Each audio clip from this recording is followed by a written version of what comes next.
Um, Alone and Change, yeah. I think Karma was just I like the beat, you know. I would always get ambitious and I would send him a reference of another beat. So when he sent me that beat, you know, at that time I was really big on karma, like motherfucker, like whatever the fuck you do, it's gonna come back.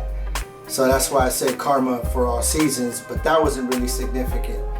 Change, it was a relationship that I was in that was it was pretty deep. It was pretty deep at that time, and you know, we ended up getting back together and then falling out, but I wrote that song based on the relationship that we had at that time. And then Alone, that was dope because that hook actually came from a Prince song. The Prince song was the "How can you just leave me standing?" And so I used that and just made it into my own, you know. So yeah, I mean, those two songs were definitely personal.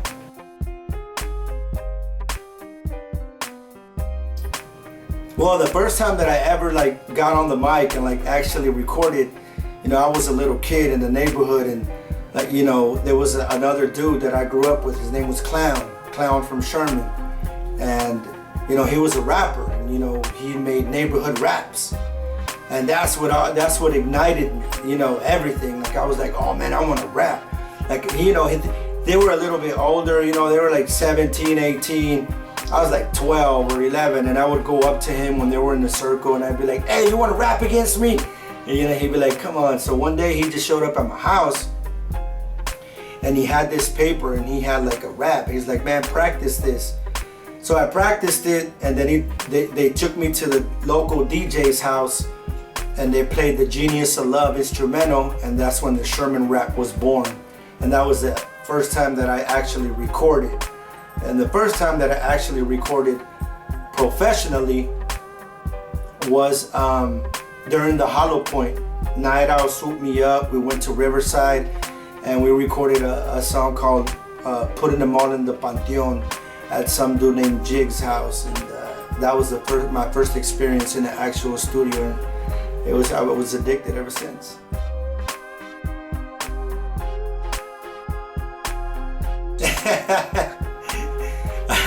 That depends. That would really have to depend. Number one, what the fan would look like, and it would have to be a female for sure. And I don't know. You know, I don't know. I mean, you know, that gets kind of iffy, because just like there's people that love you, there's people that envy you. So if you put yourself in an environment with a lot of people that you don't know, then you don't know what can happen. So I'm kind of cautious about that, you know. I try to keep it to a minimum when I do meet my fans. Hello, hey, what's up, thank you, take a picture, and keep going. But it would probably have to be somebody that I'm familiar with. But like for me to just ride up and walk into a fan's house with like, you know, 30 people that I don't know, nah, I don't think I would.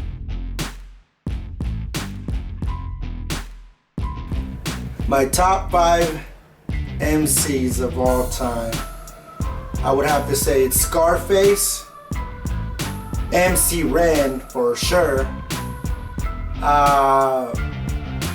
Nas, Pac, and Eminem. Shit, the very first top-notch car that I bought, and I never really been into cars, like, you know, I would always say, man, I just drive a bucket, and I didn't care. But the very first purchase that I did get when I got a hold of some music money was I bought a Hummer, a lifted black rims, 39-inch. It was dope, man. It was dope. It was a black Hummer, and we used it like to travel and push the album the streets, and you know, I had it for several years.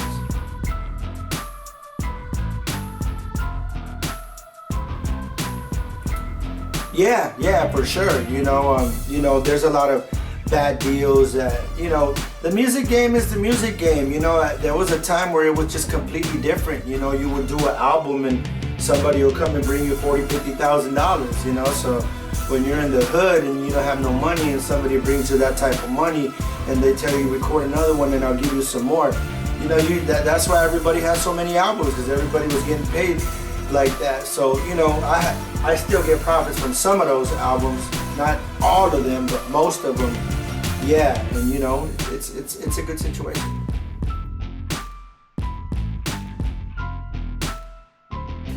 At that time when I was recording the Once in a Decade, the Aztec Tribe was in the same studio with Madman recording their album.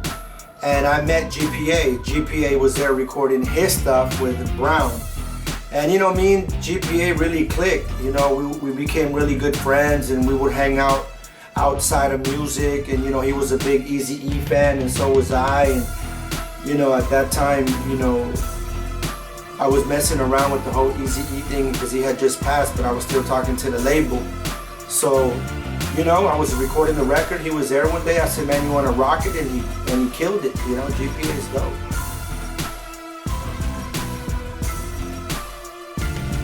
Low Profile Records. Well, that's Royalty. You know, Royalty has always been about his business. You know, he always looked out. He was always about his money. You know, he always made sure that everything that he said he was going to do, he did.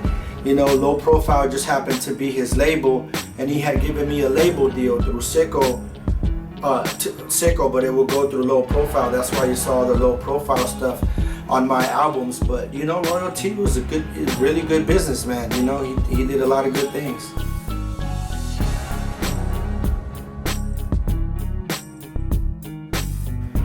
When I recorded Once in a Decade, it was a lot of turbulence.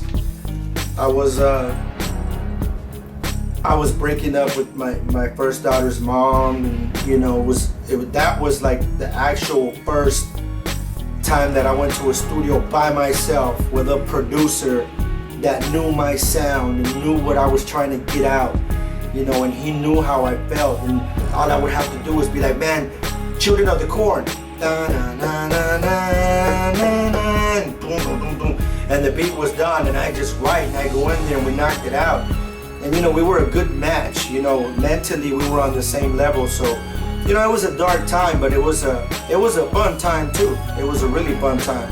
So, you know, Once in a Decade, that's where the sickness was born.